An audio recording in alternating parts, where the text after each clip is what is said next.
Indian contract act in one shot. So ready steady go, start करते हैं definition के साथ। Section 2 sub clause H of the Indian contract act defines what is contract. Contract is an agreement which is enforceable by law. मतलब agreement plus enforceable by law is equal to contract. So what is agreement? Proposal है, acceptance है, तो वो agreement बन जाता है। But remember one thing, that all agreements are not contracts, but all contracts are agreements. Section 10 of the Indian Contract Act gives essentials of a valid contract. तो चलिए देखते हैं कौन से है ये essentials. First, offer and acceptance. Offer and acceptance of the contract must be clear. Second, lawful consideration. Consideration means something in return. Latin term में उसे बोला जाता है quid pro quo.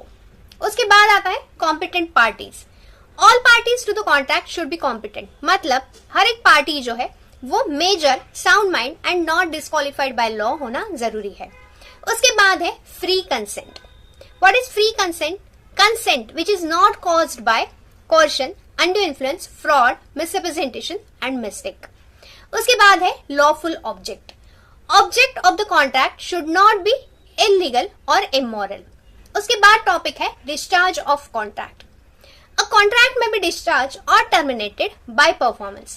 मतलब कॉन्ट्रैक्ट में प्रोमिसेस है, दोनों पार्टीज के ऊपर कुछ ऑब्लिगेशंस है। अगर वो प्रोमिसेस अपने परफॉर्म कर देते हैं तो वो कॉन्ट्रैक्ट ऑटोमेटिकली डिस्चार्ज हो जाता है।